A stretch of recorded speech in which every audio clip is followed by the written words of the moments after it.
It's okay. Off your mind. It's okay. Off your mind. Chai! Now wow, people wey suppose talk through to power don't off mic. And if we talk, now 500,000 they go summer us, call them hate speech. But fear not, Maiyegun don't come. Ingo torchlight every corner, nooks and cranny of all these bad people where they spoil our country.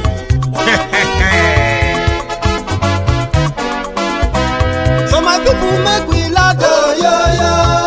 Maiyegun don't come, oh yo yo. My people make we shout, oh yo yo. Maiyegun don't come, oh yo yo. Maiyegun don't come, man of the masses, oh yo yo.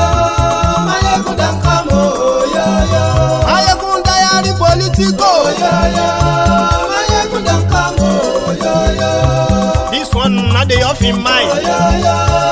Maiyegun don't come, oh yo yo. And in the touchlight every corner, oh yo yo. Maiyegun don't come, oh yo yo. Okay, some people be they holla say they want the power. Chai, them be promise us say we go get light and power. Nah. Them hustle sote they can't get the power. But now they know they do anything with the power. Every day, dollar just they get the higher power over naira. See them talk say make we off mind, but thank God say Maiyegun don't come. So my people make you loud, oh yo yo. Maiyegun don't come, oh yo yo. My people make we shout, oh yo yo. Maiyegun don't come, oh yo yo. Maiyegun don't come, man of the masses, oh yo yo. Maiyegun don't come, oh yo yo. Maiyegun diary politico, oh yo yo. Maiyegun don't come, oh yo yo. This one not they off in mind, oh yo yo. Maiyegun don't come, oh yo yo. Person where they do evil, no one make person talk. Them say that Maiyegun, that man too they talk. He too they talk. Say Maiyegun diary, he they hot like pepper. But every day then they take money in bulk. Poor man picking, they the street they hawk. Still them talk say make we no talk. But thank God say Maiyegun don't come. So my people make you loud, oh yo yo. Maiyegun don't come, oh yo yo. My people make you shout, oh yo yo. Maiyegun don't come, oh yo yo. Maiyegun don't come, man of the masses, oh yo yo. Maiyegun don't come, oh yo yo. Maiyegun diary politico, oh yo yo. Maiyegun don't come, oh yo yo. This man not the off in mind, oh yo yo. Maiyegun don't come, oh yo yo. Aha.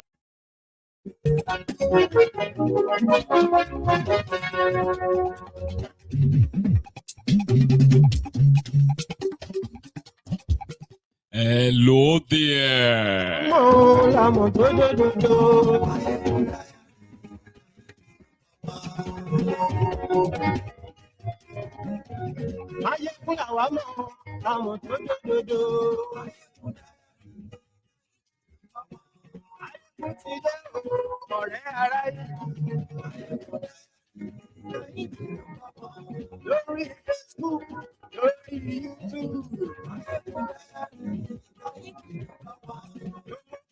Good morning to you.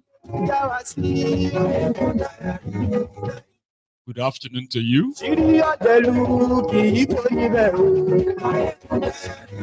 And maybe good evening to you. Depends on the time you are joining me this hour. It is Maiyegun. Brunch time with Maiyegun. Live.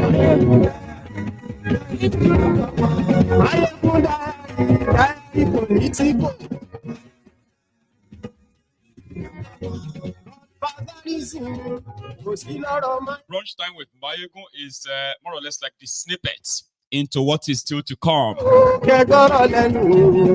Yeah, you can call it the headliner for all that is still to come. Read beyond the caption of the broadcast as usual. Read the description as well. Invite your friends, invite your not so friendly friends and tell them that Maiyegun today.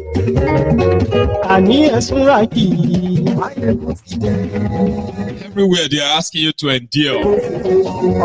Endure. The Ronokus are even telling themselves and telling others. Thiefnubu is not responsible or is not the cause of your hardship. To some, they are even telling you that they are doing reform. They even brought this white guy to Nigeria to come and tell you that he's representing World Bank. Therefore, whatever you are going through right now, Baba, 15 years, you're still going to be going through it. That's what the guy said. So this Thiefnubu is doing reform, but the reform is only impacting you, the ordinary people. The politicians are not affected. The criminal politicians are and their family members, right? They are not cutting costs or living any austere life. Now you deliver. So they are telling, some are telling themselves that you see, whatever it is they are going through right now, there is going to be a reward for them in the future. That is 2039. I saw one yesterday and I said, no, we could leave everybody then. If you make it down to 2039, we'll go see them. World Bank.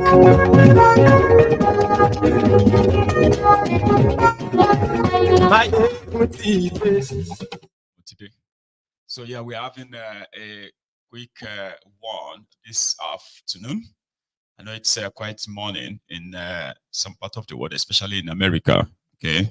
So if you wake up to this and you're on your way to work, you can just listen to it on the side, right? Like you are listening to a podcast in your car or, yeah, maybe on your device. With your headphone or earpiece plugged in, you are likely going to enjoy it, I believe. It is brunch time with Maiyegun, breakfast and lunch, call it. So yesterday they had a sort of, what do you call it, self-appraiser gathering in Nigeria, where they brought one guy, according to them, representing World Bank. Okay, and the guy told his listening audience, organized by Thiefnubu and his gang, that they are currently, whatever you are going through, they said Thiefnubu's reform. Which kind of reform is paying over 300% salary increase to public office holders, the judiciary, and then the people have been faced with hyperinflation, and they call that a reform. What kind of a reform is that? That allow the criminal political office holders to spend so much billions and billions on themselves, and the people are told that, you see, your hardship is going to last for 10 to 15 years. Listen to the guy. Okay. But implementing such a far-reaching reform is impossible without solid political commitment from the top. The price of PMS has quintupled since the subsidy cuts, imposing terrible hardship across the breadth of Nigerian society. The central bank has had to hike its policy rate by a huge 850 basis points, that's almost 9 percentage points, in the last 9 months, to boost confidence in the Naira and anchor inflationary expectations. But the central bank financing of fiscal deficits has finally ended. And Governor Cardoso has been putting Nigeria, or be helping to put Nigeria on the right course, on the correct course. But this is only the beginning. Nigeria will need to stay the course for at least another 10 to 15 years to transform its economy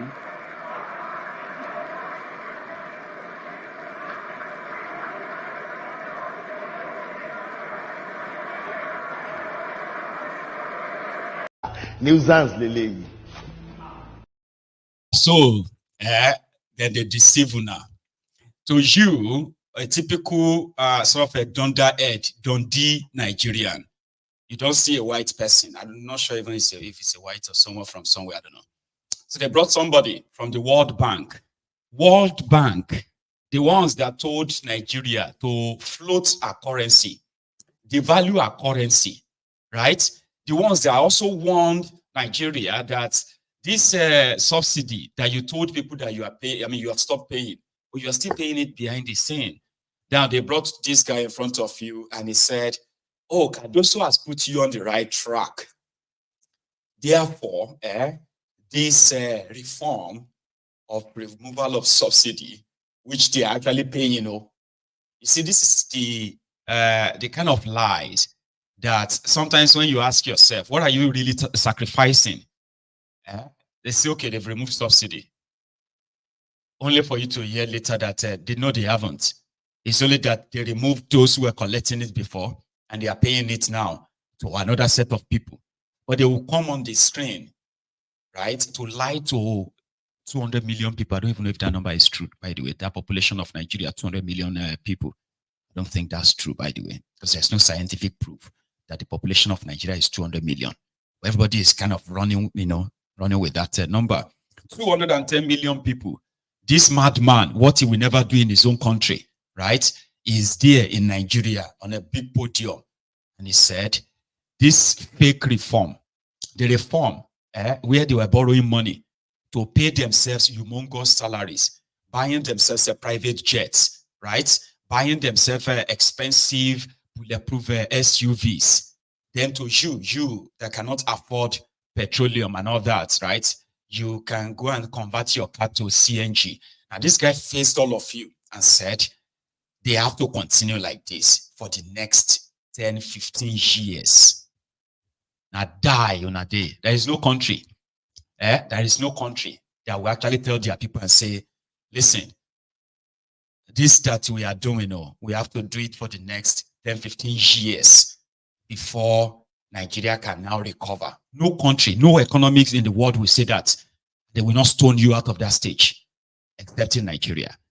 So the whole package for somebody to tell you that Kadobi is putting you on the right track, when behind the scene, it is actually like burying you. So I told people yesterday, I said, listen, maybe we can meet again in 2039. thiefnubu spent $150 million in buying a private jet that added no value to Nigeria, nothing. For 17 months, they were only able to attract $29.5 million investment to Nigeria, 29.5 million.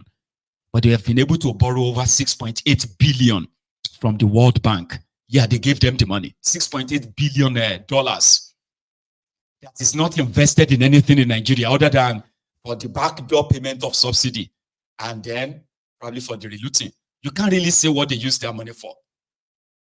They have printed over 20 trillion naira that they have pumped into that same economy that has caused so much hyperinflation already. They have taxed you almost to death, but you can't really point at what the money is being used for. They have increased the interest rate of banks. Yes, they have. Yet inflation continued to rise and rise. They claimed that inflation in Nigeria is at 32.7%. Lies. The inflation in Nigeria is more than 500%. Nigeria is like in a dead zone. And the World Bank is more willing and ready to give them more loans. Loans that are not invested in any of the critical sector of the economy. Do you know how much is $6.8 billion from just one lender alone in 17 months? $6.8 billion. And if I ask you, where do you think they invested that money? Where do you think thiefnubu put that loan in the last 17 months? Now go begin to foam in the mouth. Or somebody from the World Bank, IMF, in Africa, that's where they are impoverishing the people through corrupt, kleptomaniac governments across Africa. World Bank as a yardstick of what economy should be like. There is no economy in the world that actually deals with the World Bank. They will give Africa 30% interest rates, 40% interest rate. They give them ridiculous conditions. But when they are dealing with other parts of the world, you'll be seeing single-digit interest rates, 3%, 2%, 1.8% interest when they give loan to other parts of the world. But when it comes to Africa, right, you'll be seeing ridiculous conditions, including devaluing their currencies. So that madman went to Nigeria and told you that what Kadobi is doing, what Oduduwa Emefiole, and what thiefnubu and gang are doing, right, is putting you on the right track, and it will take 10 to 15 years. How many of you remember when I said, whatever you are going through right now in Nigeria, it is just like a warm-up. You know what is called warm-up? How much things are tough for a liter of petroleum is 1,300 naira. No. You are still going to pay up to 4,000 naira per liter, because they will keep giving them loans, and they will keep using your oil, your crude oil, and the future oil prospect. Okay, they will keep using them as collateral, because that's how they continue to shrink your economy. Nigeria economy shrank from over $560 billion. Nigeria economy was supposed to be headed for like $1 trillion economy. And APC, Ebekebe, happened to you. In 9 years, with the help of these guys, Nigeria economy shrank by more than half. The economy of Nigeria now is valued at $260 or so billion. Do you even understand what that means?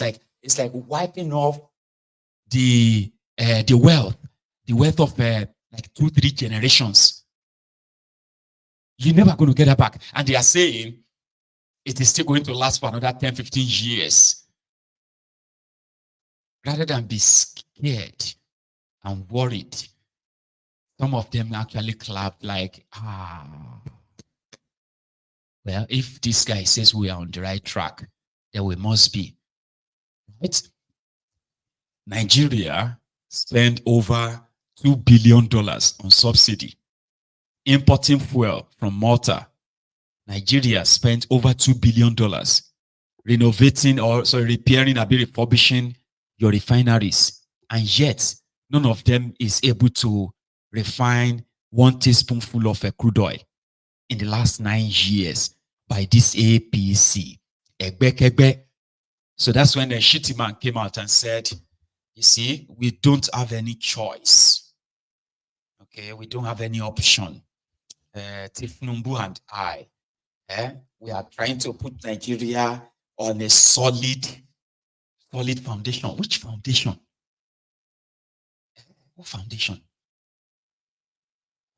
I was reading it somewhere that like it's shocking, that do you know that Bokwari never actually started or completed any single project in 8 years, despite the fact that Bokwari borrowed more than 60, in fact, put it this way, more than $80 billion.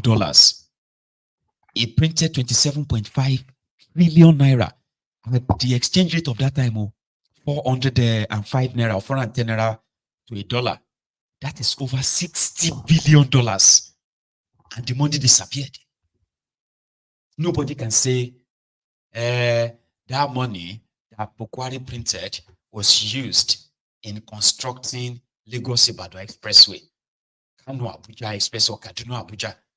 We are now hearing that most of the projects that Bokwari was claiming to be commissioning, some of them still uncompleted. For example, Abuja Metro Rail, that you saw them like Jonathan. This was a Jonathan. They said some of these projects were like initiated projects since 2012, paid for by Goodluck Jonathan. And indeed, it was like, Stockholm syndrome is a very terrible thing. Second Niger Bridge, all paid for by Jonathan before that election. Kaduna, Abuja Railway, the one that they eventually bombed, all paid for by Jonathan. What exact projects did, you see all these ones that you are seeing, these real improvement projects with China, all paid for by Jonathan. So how come they are able to kind of hide that away from all of you? Because it is APC.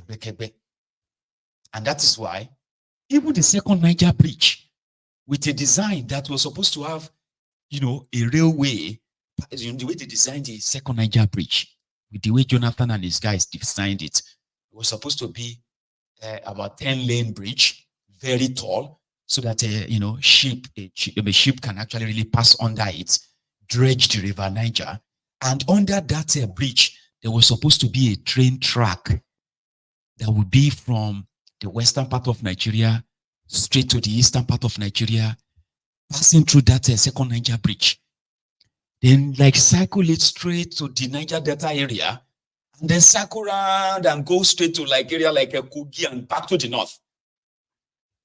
Remember, Boko Haram had to cancel it. They had to redesign it to what almost a single boat cannot pass under it anymore. And yet they still didn't complete it. It is not completed. They did so much jamboree on it to make it look like a Boko Haram was building you second Niger bridge. But rather than build you one, they actually destroyed the original plan. And yet they still didn't complete it. $62 billion printed by Boko Haram in 8 years. And there is nobody that can pinpoint to where or what they use the money for. Now, thiefnubu don't come to initiate his own, at least he don't initiate a project called the Coastal Highway. The Coastal Highway that will cost over $11 billion.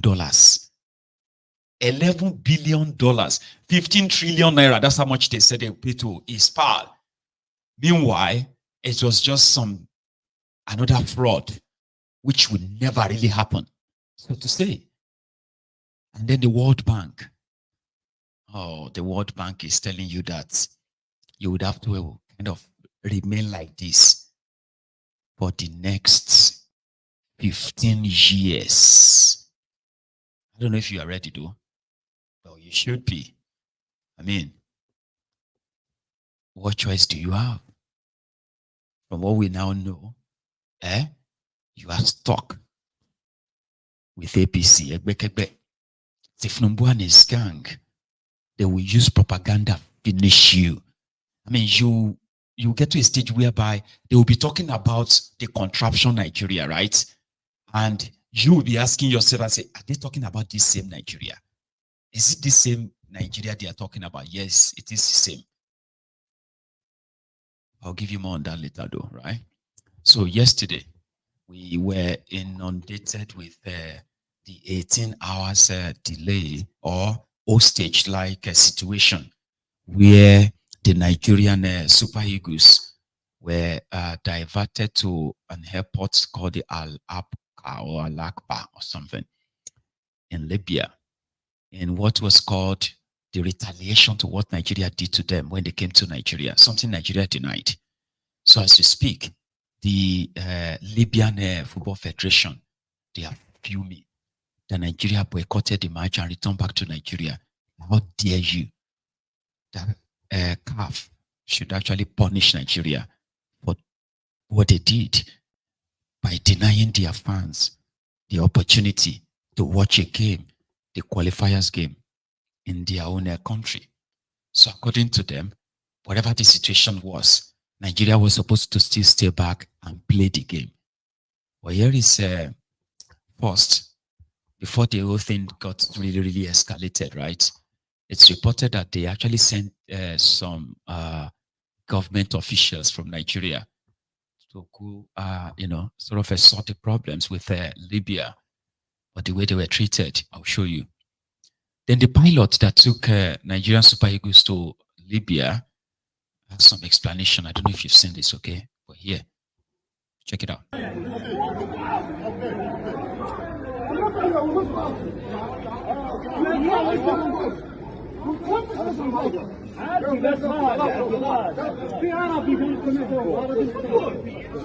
What do you mean?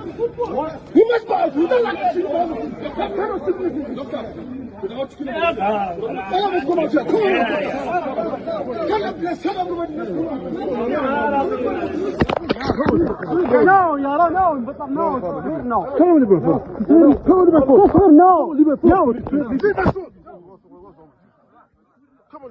leaving Nigeria for Libya yesterday. What was the point of arrival? The flight plan was to land as destination Benghazi, Benina, but unfortunately, and we got the approval from the Libyan Civil Aviation Authority that we are approved to land in Benghazi, but unfortunately, when we start descent, they asked us to divert to Labreg, which is at almost 150 miles, that means 300 kilometers around more far, but it's at the east. So it wasn't our alternate, something which is not good, because in aviation we have our flight plan, we calculate the fuel to our destination, so we have to avoid this kind of thing, because it may make a breach to safety. And when I insist to land in Benghazi according to my flight plan and according to my authorization, they said no. It's from the highest authority. You have to land in Labreg al-Baida. So the Libyans are saying that it was your discretion to land in no. Everything is registered. In aviation, we cannot hide anything. So I asked them several times, at least 8 times, and I warned them probably I will be in trouble for fuel. They said it's from highest authority. You cannot land in Benghazi. You have to divert immediately to Labreg. Thank God we make it safely, and we landed safe in the other airport. In the event that your company is asked to provide evidence, will you be able to avail? Yes. All the evidences are in all is documented in aviation. We cannot hide anything. This is our flight plan, so we cannot say something which is not wrong, because there is a lot of cross-check and a lot of redundancy in aviation. So they cannot hide this information or say other than the truth. The truth was we was going to Benghazi, and I can show you also the evidence of the approval. I have it.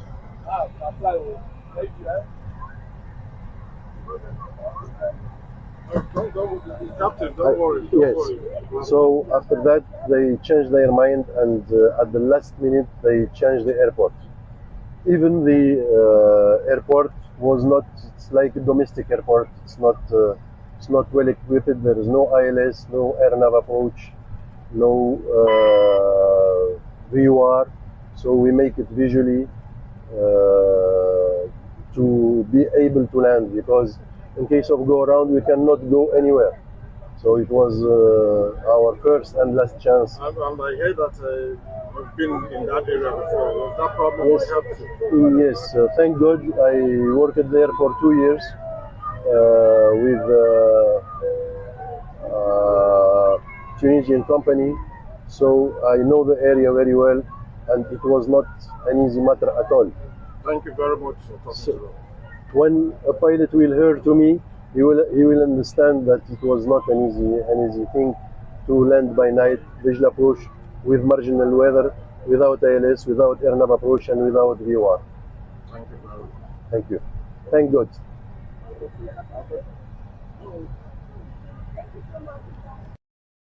Imagine that.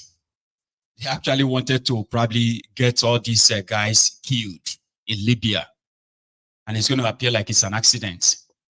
So what that pilot said was that they had all their papers cleared.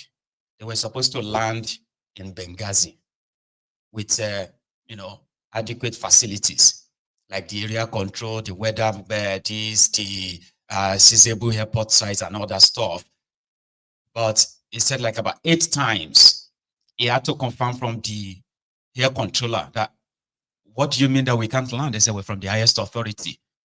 Highest authority in Libya told them that they must not let them land in Benghazi. They now diverted them to a local airport, like almost an abandoned airport, with no real facility to help them land properly. But because he's an experienced pilot, so he said he knew the area. He's from Tunisia, from his record. He's a Tunisian pilot. So he said he's worked with some handling companies or so in the area before.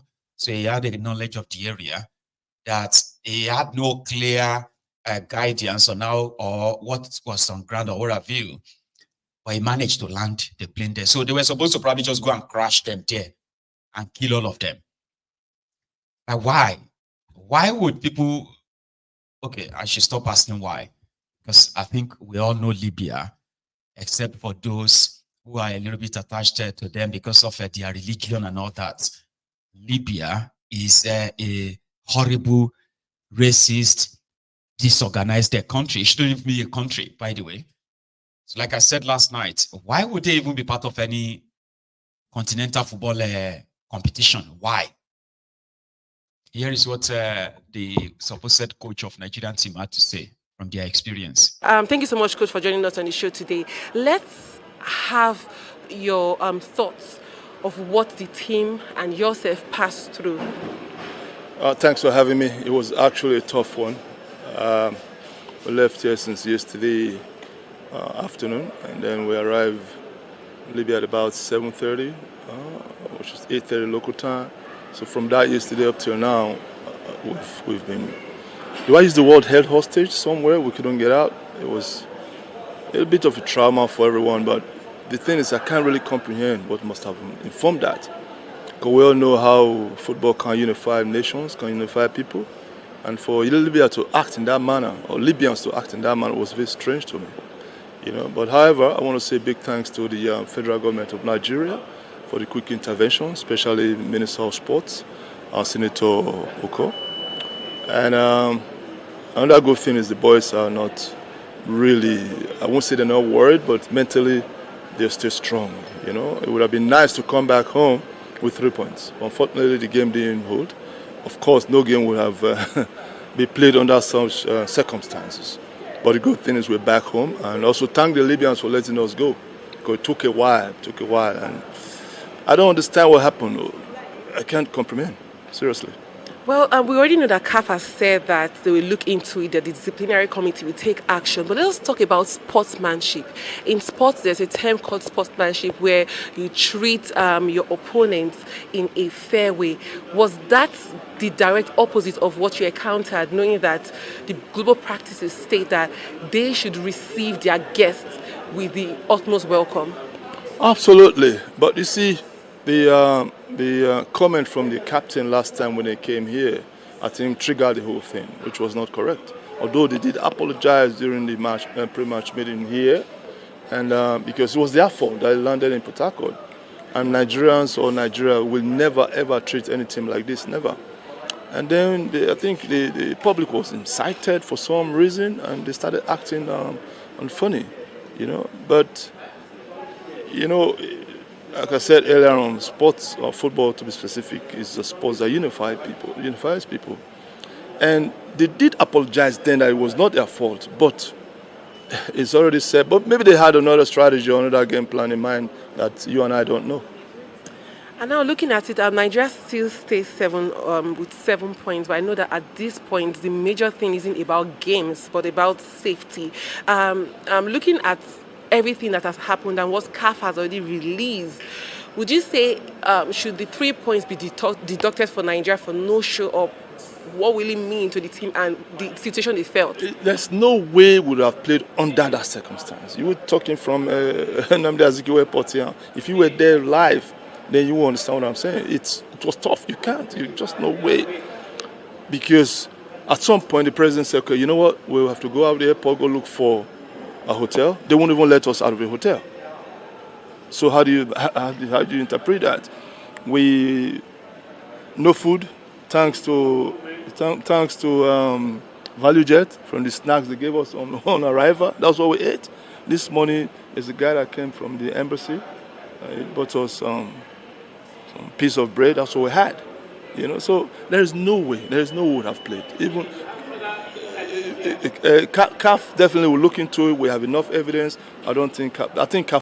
Thank you so much, Coach, for joining us on the show today. Let's have your thoughts of what the team and yourself passed through.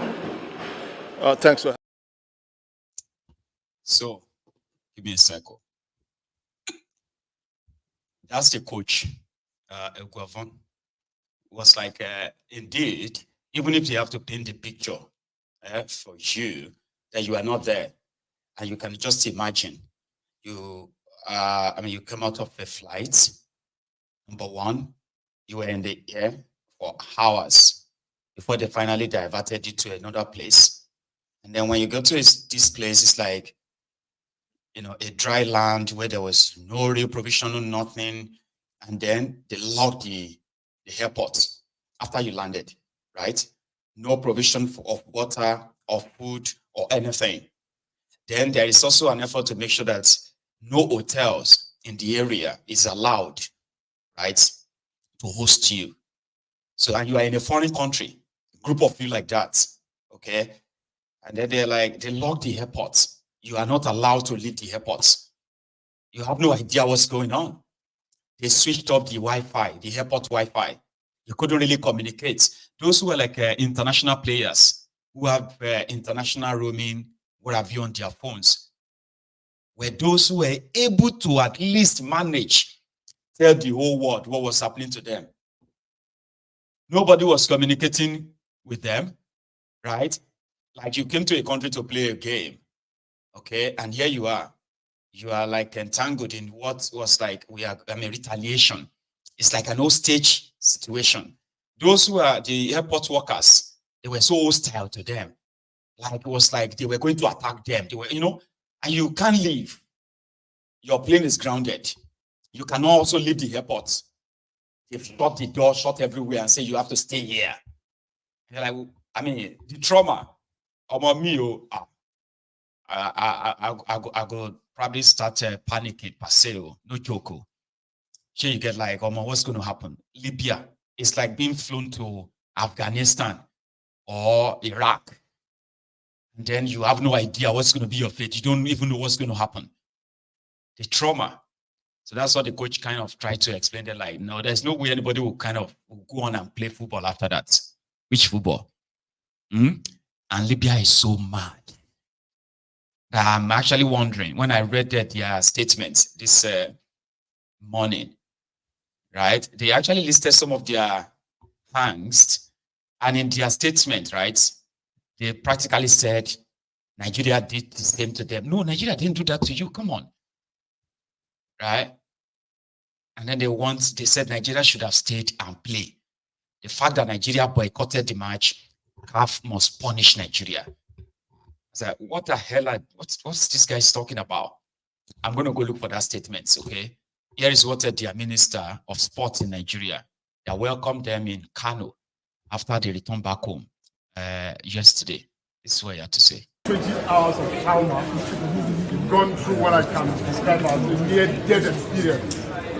Why not? From the fact of a flight, being diverted to the point of landing, having to land in an airport without enough landing, the facilities, and it took the professionalism of the pilots to land safely, and then wait is kind of about 20 hours. It's important to be here. I do this on behalf of the president of our country, who has also issued a statement about this fact. The entire country is aware of what you've gone through. The entire country has been awake since last night, urging and praying that you come back safely to the country and to the government of this country. What was important was their safe return. Nothing else mattered to the president and to the people of Nigeria. We've had discussions with the various levels of leadership of CAF, in terms of what has happened and what took place.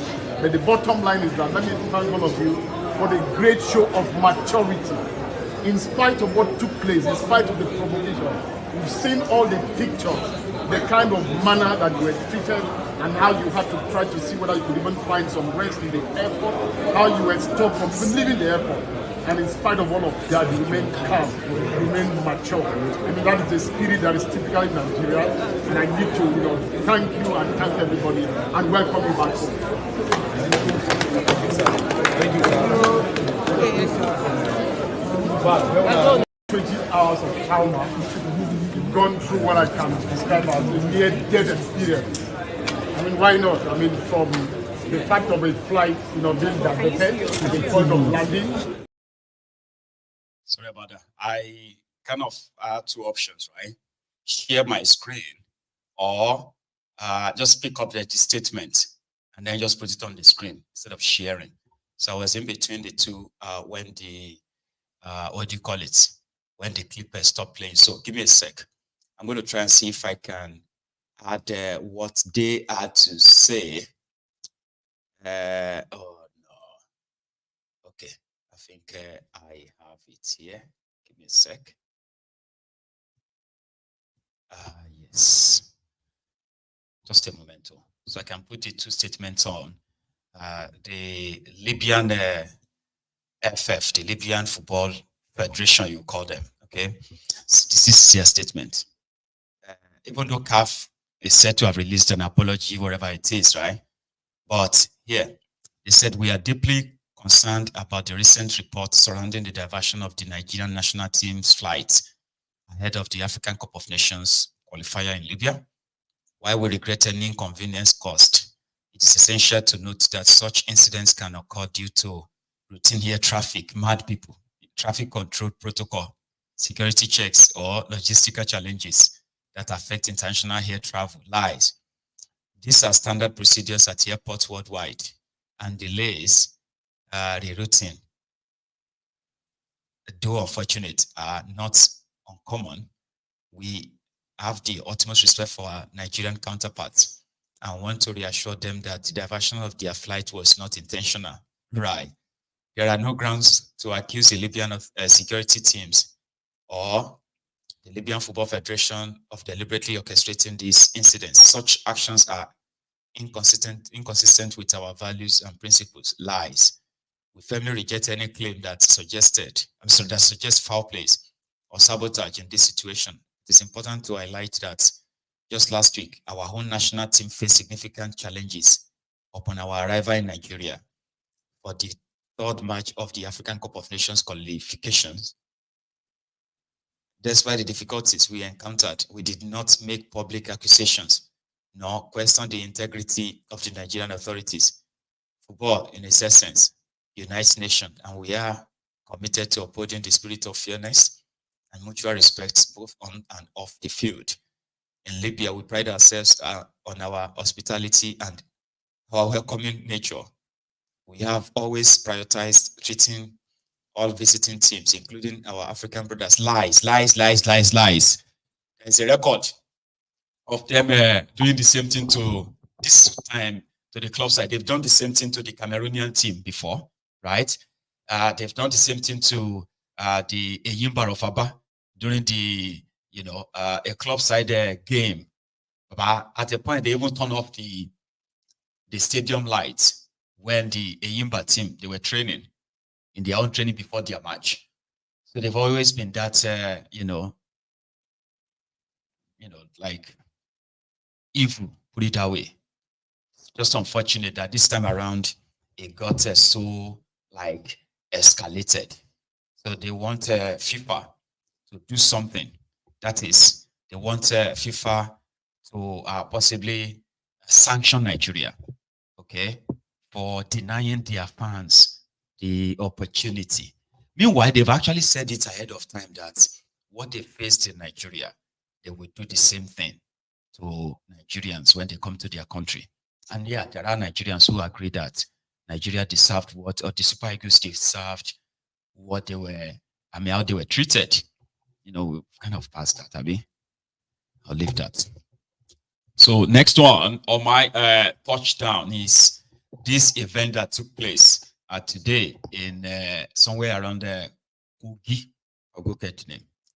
So the Nigerian criminal police, in their way of extortion. So they said they were extorting travelers, the trucks on that road. And when one of them refused to pay, the Nigerian police now shot at their tires, which means they couldn't move.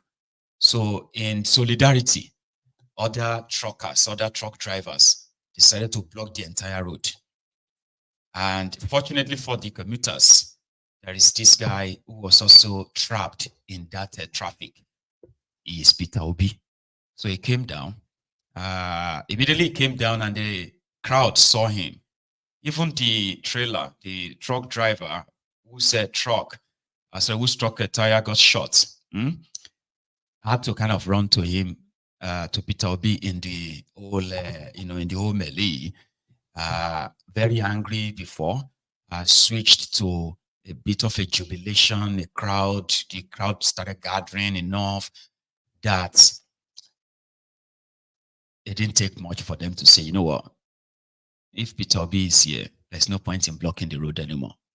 So people actually captured that. And I put together all the clips they put on the internet this morning and what they had to say, just by the way.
What happened here is that we're going to an Imbra where Peter Obi is going to designate a bus, and then they had this issue, and he came down on the road to come and solve the issue.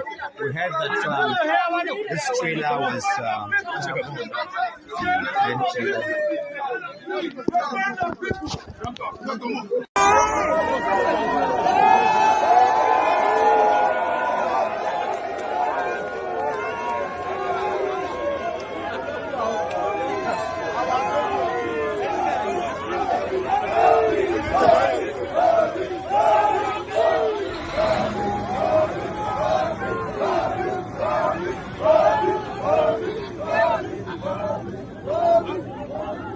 Are you one of the passengers?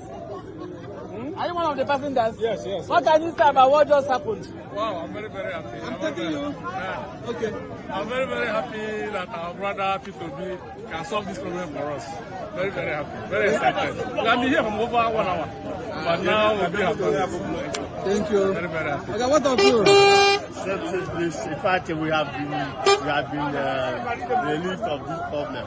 For more than 2 hours we were here, and we are going for a very far distance up to Abuja. But on getting to this place, we experienced this heavy roadblock caused by the policemen out of their blockage. So we are very, very excited that we have somebody like Peter Obi who has been able to solve this problem for us. Thank you. In fact, may the Lord continue to bless you. Thank you. People are saying their mind about what happened. Do you have anything to say? Definitely what I have to say is that this is Nigeria where we suffer what we don't know. The literal truth is that everything happens for a reason. Everything happens for a reason. This incident happened now, and the next president to be, Mr. Peter Obi, came and ended the problem on ground. So we're so happy. As you can see, the vehicles are. So we believe and thank God for that. Thank you. ‘Yan sanda suka tura min ice, taya ta fashe, yana 270 ake sai da ta. Haka. Taya ni ma ba tawa bane. Kai. Ta mai mota ne. So, na zo wannan ta musu magana suka nuna su da ke ni. Allah kawo min agaji, ‘yan uwana da direbobi suka tsaya. Sai ga an musu yawa, maganar duka aka batta. Sai muka ce sai an biya taya. Ya suka ce 30,000 da su bayar. abun naira 270 su ba da 30 kaga ba je ko ina ba ba je ko ina ba sannan sun alƙawari za su ba da 50,000 kuma 50,000 din ma mutukar yanzu kuka wuce ba za su bayar ta ba gaskiya ba za su bayar ta ba amma wane ne ya zo ya taimake ku nan haka Peter Obi ne zai taimake mu ya dauki naira ka ce wai Peter Obi Labour Party ya dauki naira 50,000 ya bani ka ganta na naira 50,000 yace mun ga ina man jin ƙara rage kuma kuna nan tuntuni ba kai na hanya ya block mun fi awa daya nan gun muna su kai mun fi awa daya muna su mun fi awa daya Allah kawo mana so an mishi godiya ba haka muna godiya ubangiji Allah ba shi Najeriya min Allah ubangiji ba shi Najeriya amin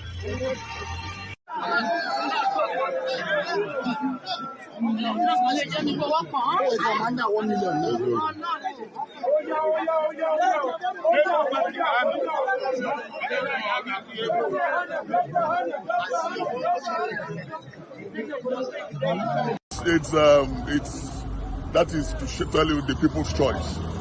Yeah, it's the people's choice. He came out and people were very happy with him. Who came out? Mr. Peter Obi. What did he do? He cleared the road. Thank you very much, yes, sir. He cleared the road. Okay, what of you? May we hear your voice? With anointing and grace. Can you believe that as a governor, he supplies the road? The time will tell you that when he's in power, he knows the potholes that are bad. He's the man for the people. Man for the seat. Thank you. Who? What happened? I'm happy for him. Thank you. Anything about what happened? Oh, we're happy for our president. We are traveling from Enugu to Abuja, so there's some incident between the trailer people and the police. So there's nobody to solve the problem, but our president came and solved the problem. Everyone is going now. Our future president. We're happy for him. We're happy for him. Thank you. Go. Typical. Anyway, Peter Obi, probably didn't want to be delayed there too. Enough that he's got a personality that it could really influence them that much. And, the whole thing was caused by the police. Police seeking bribes, collecting bribes from the motorists. So for no reason, right, they shot at one of the truck's tires. And then the others just felt like, you know what, we've had enough of you guys. The road is bad. You guys are busy here collecting toll, collecting money. I know that now you are even causing more damages to our truck, so nobody is moving. Typical Nigerian thing. And that was it. Everybody got stuck there for like an hour, including Obi. They finally had to kind of walk down to the main truck that blocked the road. And when the guy saw him coming, he saw him with that 20,000 naira. I've been at 50,000 naira because I know they've changed your money. Because I believe the green one should be the 200 naira, but I don't know if it's the 500 naira now. Anyway. So he approached him, and angry truck drivers, when they saw him, they brought out their phones. That's the report. And they started taking selfies. And that guy was like, if who is he for him not to accept Peter Obi's apology or whatever on behalf of the police? So he was given money to go and fix his tire. And he gladly collected that, cleared the road. And all other Nigerians, the commuters who were stuck there, like over an hour, they were all happy. Everybody is like a win-win for everybody. Like, yeah, thank you. Yeah. Obi was going to Yagba or so in Kogi State. He wouldn't want to be there for hours. So he did the right thing. Clearing the road, appeasing the angry crowd and all that. Like I said, it's a win-win for everyone. The road was cleared. So that happened earlier this morning, by the way. Now to the PDP. Here is what Fayose had to say about thiefnubu and why he is probably not likely going to have any opposition. He said more, I picked this. I'm going to bring you more on that later so that I can mix match what they all have to say about their drowning in PDP so far. The first one. The same of the government at the center. How would you how would you rate the performance of the government of Bola Tinubu? You see, Shehu, I love your questions because you like to put words in my mouth.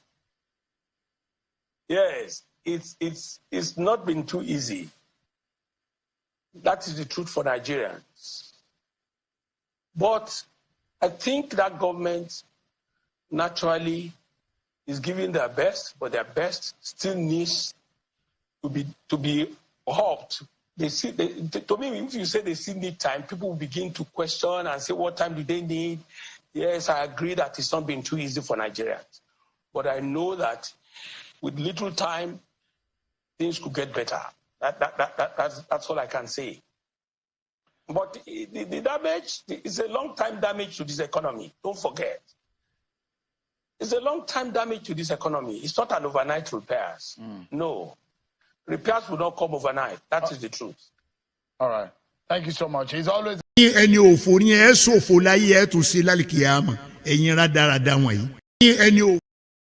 Buruku Fayose. Is that not similar to what some of them were telling you under Bukuwari? Those are the ones who were supposed to be PDP, opposition. But they were actually thiefnubu's lackeys, thiefnubu's to cheat, disloyal member of supposed PDP. And to them, it's not loyalty to party, it's loyalty to themselves. And that's exactly why he is a friend of Wike, something that Dele Momodu possibly had to emphasize on, just briefly. Are responsible for the crisis in the party. There are those who will ask you, how did you know? What do you know? What makes you think they are responsible? There are those who also say you and your friends and your group are the ones that are fueling the crisis in the PDP. How do you substantiate your claim tonight, sir? Yeah, truth is constant. They've never hidden their mission in the struggle ongoing in PDP. They've never hidden it. Even on your program, go on Google and search all the things they've said. They've boasted that they worked for Asiwaju Bola Ahmed Tinubu in 2023, and they've also said it in advance that they will work for him in 2027, and they will remain in PDP and they will not leave PDP so that they can continue to hold PDP down, press its neck on behalf of whoever they are working for, but ultimately they are working for themselves because they also have their own game plan. Everybody knows, even members of APC, they know that these guys are playing games.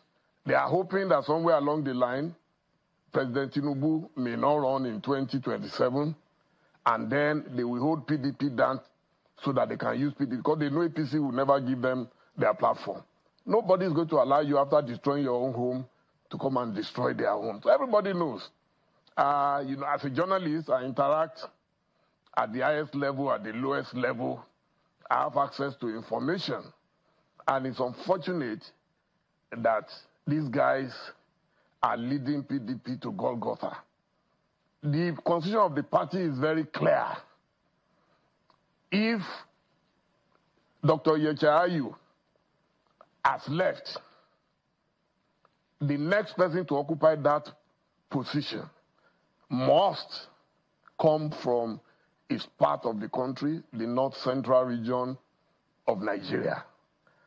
As at the last check, I didn't see that Damagun is from north central. So why is he fighting tooth and nail to hold on to power like a military dictator, to the extent that he's not saying he will unleash? Let him unleash terror on fellow members of his party, and let's see how it goes.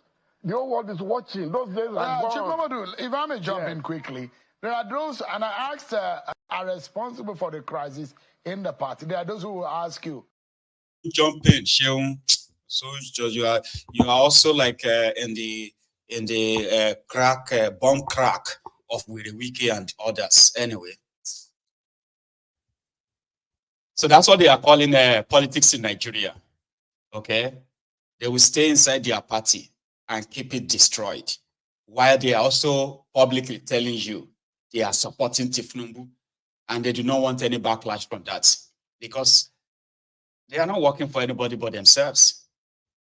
So if something happens that thiefnubu becomes a vegetable, which is unlikely, a vegetable that won't be able to actually say he wants to run again, which is unlikely, by the way, but that's how, that's how unfortunate politicians in Nigeria, that's how they are.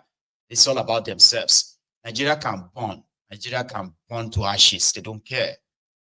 As long as they can make money from it, it's all okay. Oh, yeah.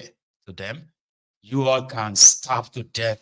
It doesn't really bother them, as long as they can feather their nest. So they can appear on different TV programs and begin to eulogize a murderous regime, which is the that of Bukwari, or a kleptomaniac regime, which is that of incompetent kleptomaniacs, right? The U.S., a U.S. asset, you say is a U.S. asset in Nigeria that will kind of ensure that, 3-4 generation Nigerians will never be out of poverty. They've already wiped off like half of the generation's wealth. Generations' wealth has been wiped off from you, and therefore 4 or 5 generations from now are going to be born into poverty. There's no chance, there's no way out. And they are okay to buy all whatever they can buy for their own children abroad. Citizenship they can buy for their children abroad. They don't care about you in that place, right? Where is Akume? I mean, no, why do I keep calling him Akume? Suswan, who was on the one program yesterday talking about not being able to afford egg. He too has something to say about their problems. The leadership of the PDP has a lot of problems. And over time, it was expected that we will sit down together as a party and address the issue of leadership problem. Since we lost election, the last election, things have not been well with the party. And because we have a leadership of our party that has no capacity and competence to sort out the problems of the party, it has continued to degenerate. Issues that ordinarily would have been settled amicably, because of lack of capacity on the part of the leadership of our party, those issues have been left to fester and degenerate to the level where we are today. It is an act of irresponsibility for the chairman of the party to sit down on his own and begin to suspend people in the manner that he did. And if the head of an organization is not responsible enough to know that if you have a problem at that level, that problem would have been escalated to the governors. The governors, as of now, are the leaders of our party. And so if without consulting people who are financing the party, who are the leaders of the party, the chairman could sit down on his own and then purported to have suspended some members of the National Working Committee, which powers he doesn't have. Of course, the other members are also entitled to suspend him as well. It is unfortunate that we're watching dirty linen in the public. We know that our party have gone through a lot of problems since we lost this election, but we didn't expect that it would degenerate to this level. If we have a leadership that has integrity at the headquarters of our party, of course, it won't be as bad as it is now. What I suggest is what the governors are doing. The governors, like I said, in absence of a president, the governors are leaders of our party because to some large extent they are the one financing the party. And it is natural that he who pays the piper dictates the tunes. So we'll wait the outcome of the governors' meeting, whether today or tomorrow, and the decision they will take. But we have come to a level where that leadership of our party must go. If they don't go, of course, the party, most stakeholders, even within the PDP, have alluded to the fact that the party is as good as dead. I don't share in that pessimism. I don't share in that. What I believe is that with proper leadership, with leadership that will engender confidence in people, we can put the party together. But what we have now are people who have no history of the party, people who are just there for themselves. They don't care what happened to the party. And so we must put people in place who have the history of the party and the interests of the party and the commitment of the party at heart.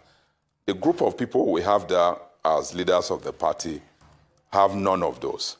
And so we've just reached a stage where the governor must take a decision. And that decision has to be in the direction of sorting out the issue of leadership. If we have good leadership there, of course, most of the problems that have escalated to this level will not even get to this level, and they'll be sorted out. So my own opinion is that the governors, as they meet, must look critically at the leadership of the party, which is common knowledge to all party members and even Nigerians, that we don't have leadership at the PDP headquarters.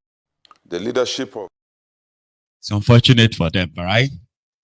You see, when I look at PDP and what they have become, sometimes I tend to want to be careful, right, with how I make life choices. One man's ambition, just one man's ambition, destroyed not just the party, it destroyed Nigeria. And Nigeria would never recover, ever. So Nigeria is now tilting towards that level of total breakup, balkanization. Let me give you the backstory. Because Atiku won president, that is why you have what you have in Nigeria today. Is the genesis of it. Because he won't be president. That big man egoism, right? Coupled with other things, so don't get me wrong. Atiku want to be president. Good luck. Jolanta want to go for second term. And somehow, because they were born to rule, they felt so insulted that somebody like Jonathan, that one, want to challenge them. They will show him. So what did they do? A party that once bragged of having 28 governors, over 209, nearly 300 House of Representatives members. Out of 107 senators or so, they were controlling more than 80 senators. That was how kind of powerful they were. And what happened? Atiku and the supposed loyalists, PDP governors, PDP senators, House of Rep members, they all moved en masse to go and join thiefnubu, Bokwari, to start a party called APC. Now, they decimated that PDP, not just that, they ushered in the terrorist political party and foisted them on Nigeria. Even though some of you are so dumb to be shouting change, change, change, change, that's not actually what gave them the power. They did all they could to sabotage their country, the country they want to come and rule. They mobilized terrorists from across Africa and got them ready to invade Nigeria if Goodluck Jonathan failed to leave power. Because Atiku wanted to be president. Saraki and Co, who joined him and all of them today, where are they now? Where is Atiku himself now? So when they now got to the APC, then played them the normal wayo. And when they couldn't get what they wanted, they returned back to the PDP they destroyed as the landlord. Yes, Shebi Jonathan don't go out of the way now. Yes, we're supposed to be the landlord. They did not know that they will meet another madman called Werewike. Now, the Werewike they have met there, that one is now like them. It's not like them. It won't leave. We will make sure, say, the party remain nothing. Today, APC, they don't have any real opposition, no, apart from all of you. The obedient, especially on social media. But you do not have the political clout to fight them per se. APC have no opposition anywhere. No, they don't. They sabotage their own country to the point that they kidnapped school children to sell a total failed country narrative to the rest of the world. America, Democrats in America, Obama and co, they back them. The rest is history today. The economy that was like a $568 billion economy that was being compared to that of China 9 years ago, 10 years ago, is now being compared to that of Somalia 9 years after that because of one man's ambition. One man's ambition. They were so confident they will rule Nigeria for 50 years until the ambition of one man became the albatross. And look at your Nigeria today. Bukwari came. He showed all of us where we all belong.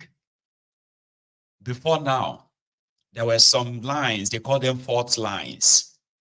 All this tribal bigotry you are witnessing today, they were usually regional.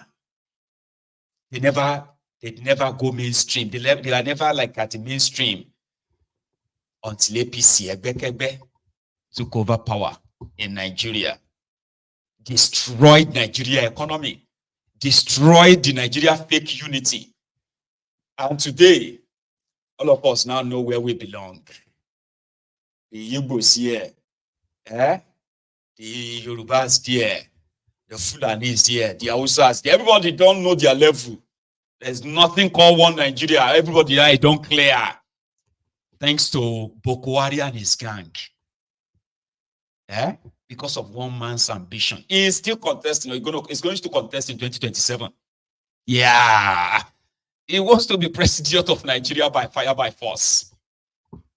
Today, I don't think PDP have up to 13 governors anymore in Nigeria. Do they have up to that? I don't think so. What about House of Assembly? National Assembly? Minority. And those who are left in there, they are no longer in any way loyal. Nobody is loyal to PDP. Just take your chance and take whatever you can take. Because of one man's ambition. Don't ever forget that. Life decision, right, can make or mar you. Sometimes some decisions can actually ruin a whole country. You are welcome to Nigeria, where now you know where you belong. People are now begging for unity. Unity beggars. We are one country. Let us come together. You are titani aboshekwe fún ẹni. No one shake with front, shake with friend. Possible come and point a shake friend. You are titani one country. You are titani come together. Come to do what? They brought in killers, terrorists, and they told us that we should choose between our land and our life. Something that we never have. They disarmed us for Fulani terrorists to be killing us. Look at us today. But when you think about that, they will say it's because you have a Fulani phobia. Who go kill you there? Fulani phobia call. Before Bukwari, people were able to defend themselves. Yeah. Nobody was like, you mad? You go call the claim land for a saying. From where to where? You'll be asking for land in Nnewi. They swear for you. From where to where? But Bukwari came. They normalized this murderous Fulani terrorist. And they told us not to talk about it. If you said anything about it, they will say because you hate the North. They were killing them in the North. Making people homeless in the North. He said, don't talk about it. Let us all come together. Come together to do what? Today, what we are battling with now is the Yoruba versus Igbo, Edo versus Anioma, Ijo versus Ishekiria or Yoruba. People are now fighting themselves on tribal, this ethnic darts. No thanks to APC. Because of one man's ambition. One man's ambition. So, Andy, do you see the light at the end of the tunnel? They ask Dele Momodu. Let me, just before you go, Chief Momodu, I'd like you to comment briefly on the state of the nation, especially the economic realities that we currently face, the pricing of fuel. And especially today, the Minister of Budget, Mr. Bagudu, has said that the federal government is working hard to change the narrative and change things around. And there are efforts being made to ensure that the living conditions of Nigerians change. And he says that better days are ahead, and they are enacting policies aimed at revamping the nation's economy. Do you have a sense that there is light at the end of the tunnel, just like the Vice President Kashim Shettima also said today, that there is a light at the end of the tunnel? Do you see that ray of light, Mr. Momodu? You see, a woman whose child has been killed before by a witch may not trust any woman. I've lived long enough in this country called Nigeria, 64 years plus, and I've listened to all the sweet talk by politicians and political leaders. I'm yet to see the sign of that light at the end of the tunnel. But I'm not going to argue with them. I wish them the best of luck. I want Nigeria to be good, as I said, so it's not in my interest for Nigeria to collapse. So if they do it well, history would applaud them. And if they don't do it well, the people coming after them will also tell them the same thing they are saying about Buhari, a member of their own party now, that Buhari left them a collapsed economy and everything. The same party accusing itself. So it doesn't take time. Before you know it, 4 years is gone. Maybe whatever they do, they get another 4 years. It's okay. We're used to it. At my age, I've almost virtually given up on anything happening from them because we can see the signs that politicians... But Chief Momodu, quickly, if let's take the words of the government. For example, the president who has said that, look, it's like the pain of childbearing. In the initial stage, it will be painful, involving some gnashing of the teeth. And at the end of the day, it will be better. Can we take the words of the president free and for a moment believe that, let's be optimistic, is it possible? Do you believe in the capacity and the path that this government has been threading over the last few months or so in the policies that have made that things can actually get better? We experience the initial pain, but do you see the capacity of the president in delivering to Nigerians better life in the long run? Sheung, Nigeria has turned me into an incurable pessimist. There is nothing you say, I will just sit down, look, and be watching. I don't know anything about capacity any longer. You see, you know the story of Abiku. Abiku has turned the herbalist into a novice. That is what our political leaders have turned Nigeria into. Leader after leader comes, makes promises. I remember I supported President Buhari in 2015. 2 months after he took power, I started writing letters. I saw the signs that we're going nowhere and we were just going into perdition. And he invited me over, and we had a talk one-on-one. 2 of us in a room, and he said, Dele, what have you seen? I told him. And I compiled all the things I've been writing about previously, and I said, I'm going to write about you. So now, in fact, I stopped writing in this era because I've seen that it's just a waste of time talking to people who will not listen. So I'm minding my business.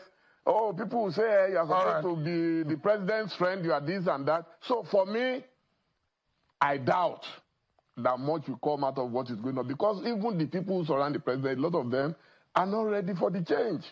They are not ready. Dele Momodu. Let me just... But let us wait till 2039. So when thiefnubu is done with you by 2031, somebody said they will hand you over to Hell Rufaya or Shettima. That one go come do another 8 years. We go come end in 2039. If you make it that far, how old would I be by 2039?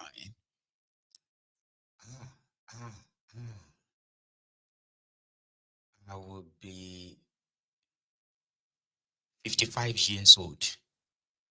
Chaize, my daughter, Kuforola, she's going to turn 16 next week. And that simply means my daughter will be 31 by 2039. How old do you think you're going to be that you will let these criminals conveniently mortgage not just your own life, possibly the life of your own children, with all these fake promises? I mean, you have to see the prospects before you can possibly either believe them or not.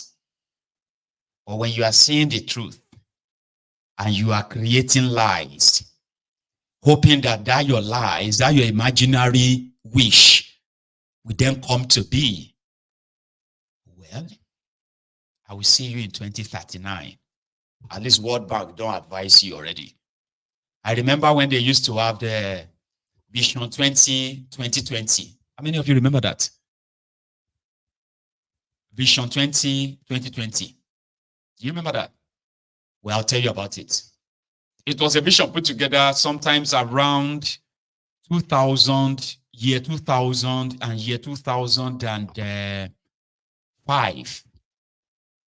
That was that Nigeria would be one of the top economies, one of the top 20 economies in the world by year 2020. Guess what? Nigeria became the poverty capital of the world. APC happened. Nigeria probably would have been the subsidy then that was being removed would have left you buying a liter of petroleum 9 years ago for 150 naira. But it would have been a gun for gun thing by now. And then it won't be anything anymore. And all the trillions that Bukwari paid to his friends would never have been paid. Probably would have been used in building something better for you. But the people that objected then, they are now the ones in charge, who are now paying nearly 1 trillion naira, every month for subsidy. IMF told them that they need to stop. But one madman from a supposed World Bank came and said, the subsidy is a reform. Lying to you that it will take 10 to 15 years before you get back on track. People who told you that they are putting you on track are spending money like money is going out of fashion. Senators are inflating budget, padding budget with billions and billions of money that is not there. Borrowed money. And somebody is saying that to you that you now have to wait till what? So it is now Vision 2039. I hope that we'll be bold enough then to have broken up this entire contraption by then. Because forget it all, now die on a day with this contraption this way. Now die, everybody day. So if you make it that far, I'll see you in 2039. Today, they lied to you that inflation is now at 2.7%. And I've told you many times, nobody will convince me that in your own economics,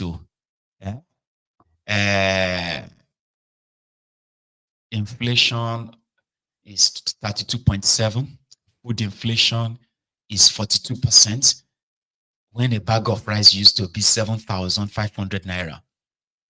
Yeah, the crate of egg used to be 350 naira, 400 naira, crate of egg.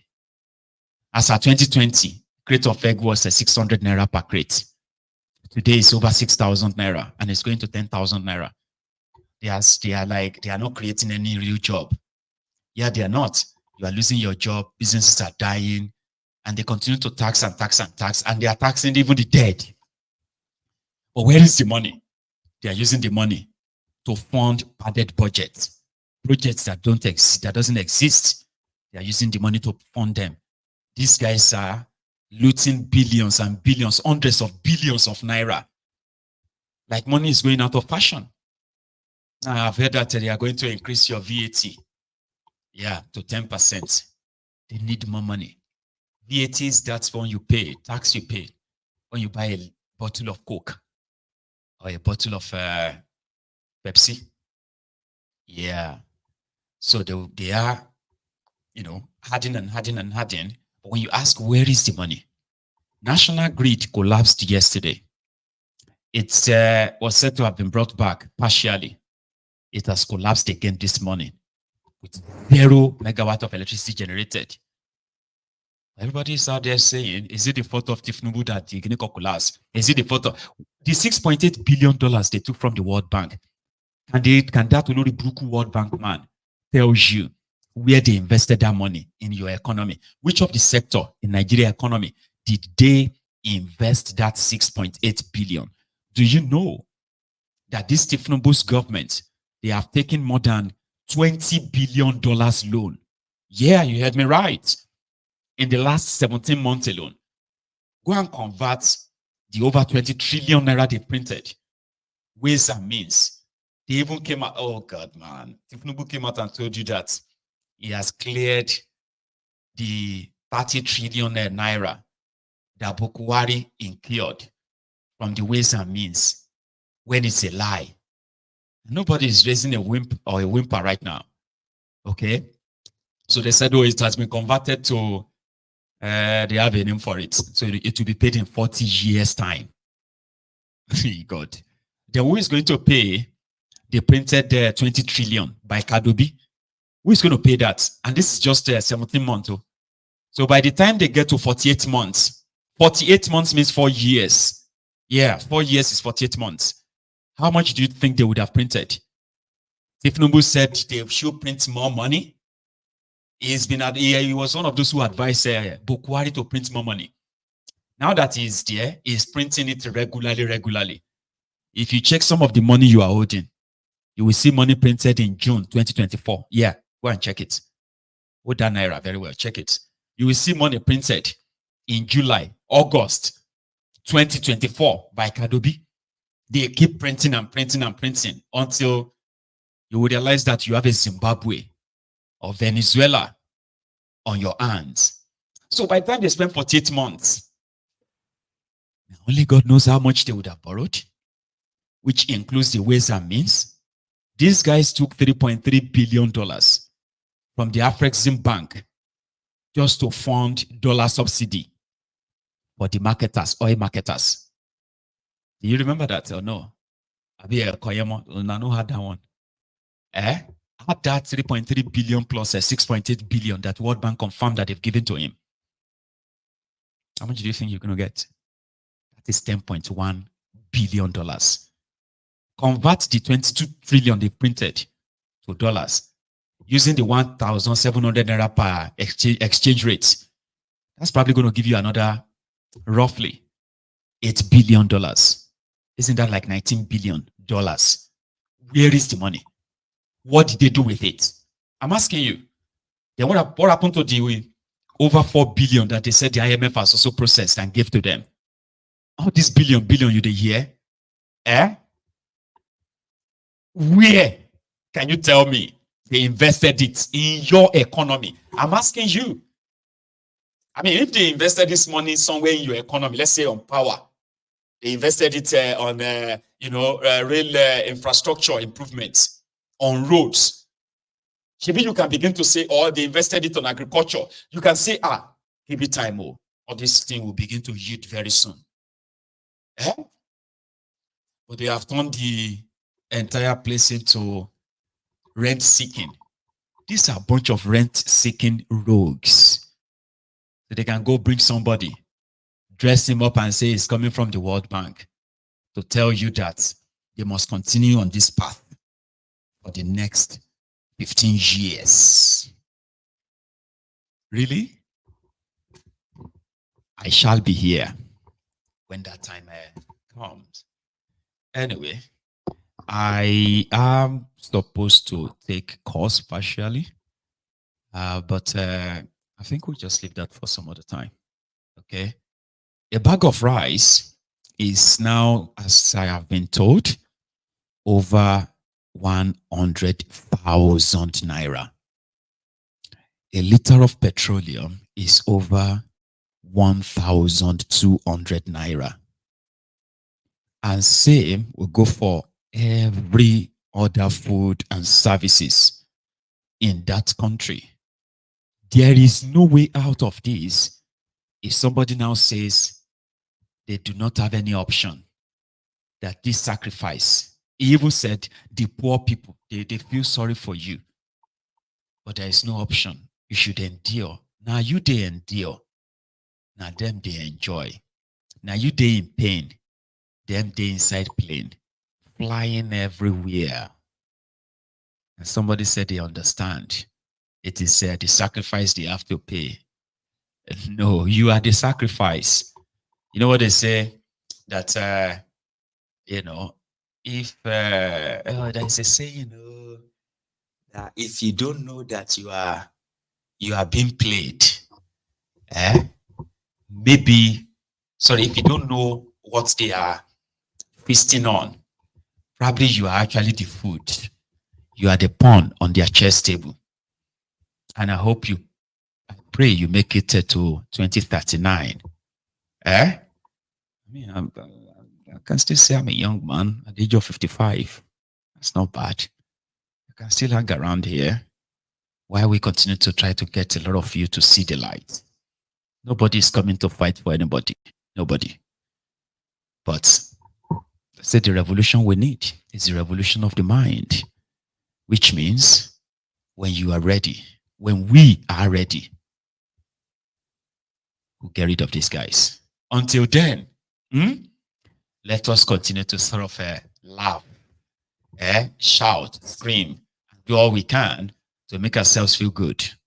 But when we are ready, there's nobody that will actually tell us. Good afternoon.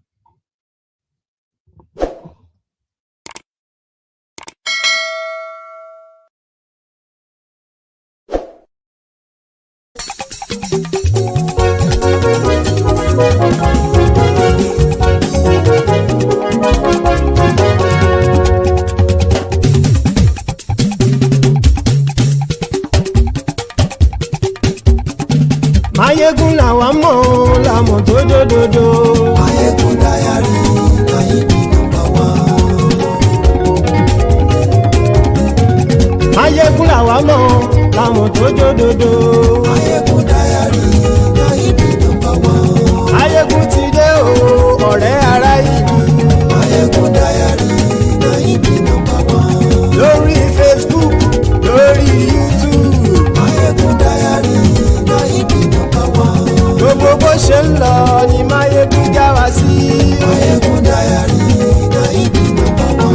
Àṣírí ọ̀jẹ̀lú kì í bò níbẹ̀ o. Maiyegun diary Nayibi #1. Bó bá ṣe eré àní Maiyegun máa wí. Maiyegun diary Nayibi #1. Ó sì tún ṣe eré wàá gbọ́ níbẹ̀ o. Maiyegun diary Nayibi #1. Maiyegun diary politico. Maiyegun diary Nayibi #1. Godfatherism kò sí lọ́rọ̀ Maiyegun. Maiyegun diary Nayibi #1. Ẹ farabalẹ̀ sẹ́ o kẹgọ́rọ̀ lẹ́nu o. Maiyegun diary Nayibi #1. Àní Maiyegun làwa mọ̀ tó dòdòdò. Maiyegun diary Nayibi #1.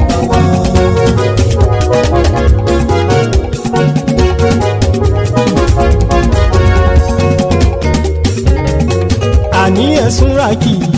Maiyegun ti dé. Maiyegun ti dé. Ọ̀jẹ̀lú ẹ̀sùn ràkì. Maiyegun ti dé. Àní ẹ̀sùn ràkì. Maiyegun ti dé. Lórí Facebook. Maiyegun ti dé. Àní ẹ̀sùn ràkì. Maiyegun ti dé. Lórí YouTube. Maiyegun ti dé. Àní ẹ̀sùn ràkì. Maiyegun ti dé. Bọ́ bàbá gbé wúrẹ́. Maiyegun máa wí. Àní ẹ̀sùn ràkì. Maiyegun ti dé. Ijó ìgbádìyẹ. Maiyegun máa wí. Àní ẹ̀sùn ràkì. Maiyegun ti dé. Bí pẹ̀sìdó bá rúfin o. Maiyegun máa wí. Àní ẹ̀sùn ràkì. Maiyegun ti dé. Bí gómìnà kówó jẹ. Maiyegun máa wí. Àní ẹ̀sùn ràkì. Maiyegun ti dé. Ọlọ́pàá ti ń darí bá. Maiyegun máa wí. Àní ẹ̀sùn ràkì. Maiyegun ti dé. Aṣòfin tí ń rúfin o. Maiyegun máa wí. Àní ẹ̀sùn ràkì. Maiyegun ti dé. Òpùrọ́ olóṣèlú. Maiyegun máa wí. Àní ẹ̀sùn ràkì. Maiyegun ti dé.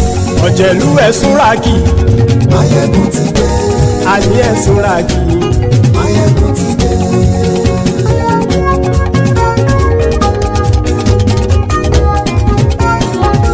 Maiyegun ti dé. gbogbo ọ̀jẹ̀lú ẹ̀sùn ràkì. Maiyegun ti dé. gbogbo ọ̀jẹ̀lú ẹ̀sùn ràkì. ṣùgbọ́n ní bá ti ṣe èyí tó yẹ kí wọ́n ṣe ọmọ bá dèrò ní fi wọ́n níran o. Maiyegun ti dé. gbogbo ọ̀jẹ̀lú ẹ̀sùn ràkì. Maiyegun ti dé. gbogbo ọ̀jẹ̀lú ẹ̀sùn ràkì. ṣùgbọ́n ní bá ti ṣe èyí tó yẹ kí wọ́n ṣe ọmọ bá dèrò ní fi wọ́n níran. wọ́n fowó bẹ́ẹ̀ o Maiyegun ó sọ pé wọ́n ò bẹ́ẹ̀ wọ́n fowó bẹ́ẹ̀ Maiyegun ó sọ pé wọ́n ò bẹ́ẹ̀ oníkan ṣáàtì ṣe èyí tó yẹ kí wọ́n ṣe fáwọn ará ìlú tó gbé wọn débẹ̀ o ayé. Maiyegun ti dé. gbogbo ọ̀jẹ̀lú ẹ̀sùn ràkì. Maiyegun ti dé. gbogbo ọ̀jẹ̀lú ẹ̀sùn ràkì. ṣùgbọ́n ní bá ti ṣe yìí tó yẹ kí wọ́n ṣe ọmọ bá dẹ́rọ̀ ò ní fi wọ́n níran. kì máa yí ṣe eré ọ̀rọ̀ yìí kì í ṣe ẹ̀fẹ̀. kì máa yí ṣe eré ọ̀rọ̀ yìí kì í ṣe ẹ̀fẹ̀. ẹni bá ti lè lẹ́bọ̀ lẹ́rù o ọmọ bá dèrò kàṣà ìtú wọn síta. Maiyegun ti dé. gbogbo ọ̀jẹ̀lú ẹ̀sùn ràkì. Maiyegun ti dé. gbogbo ọ̀jẹ̀lú ẹ̀sùn ràkì. ṣùgbọ́n ní bá ti ṣe yìí tó yẹ kí wọ́n ṣe ọmọ bá dẹ́rọ̀ ò ní fi wọ́n níran. tẹnitẹni ọmọ Maiyegun ọ̀rẹ́ ara ìlú mọ̀mọ́ ni mo fọlọ́hún sọ ẹ̀ bá kìlẹ́bù lóòótọ́ olódodo ìlú ọ̀tá ìlú mọ̀mọ́ ni ìwọ ṣá máa ń ṣọ́ra kò sì mọ́ bẹ̀rù bọ́tà ń lè rí bóníṣègùn lé káwọn mọ̀mọ́ fi ṣera wọn ni ó ti dẹrùn tí wọn ò gbọ́dọ̀ sì mọ́ bẹ̀. èèpo ọ̀gọ̀lọ́mọ bá dérò tàjẹ́ ò gbọ́dọ̀ jẹ́ ó ti dọba lórí abínú ẹni kò sì mọ́ bùyà àìsíwọ̀lú ní ẹnìkẹ́ ìgbódì ẹyin lábàrá o ó kó ẹni tó bá dán o ákàmù. Maiyegun ti dé. gbogbo ọ̀jẹ̀lú ẹ̀sùn ràkì. Maiyegun ti dé. gbogbo ọ̀jẹ̀lú ẹ̀sùn ràkì o ẹni bá ti ṣe yìí tó yẹ kí wọ́n ṣe ọmọ bá dèrò òní fi wọ́n níran o. Maiyegun ti dé. gbogbo ọ̀jẹ̀lú ẹ̀sùn ràkì. Maiyegun ti dé. gbogbo ọ̀jẹ̀lú ẹ̀sùn ràkì. ṣùgbọ́n ní bá ti ṣe yìí tó yẹ kí wọ́n ṣe ọmọ bá dẹ́rọ̀ ò ní fi wọ́n níran.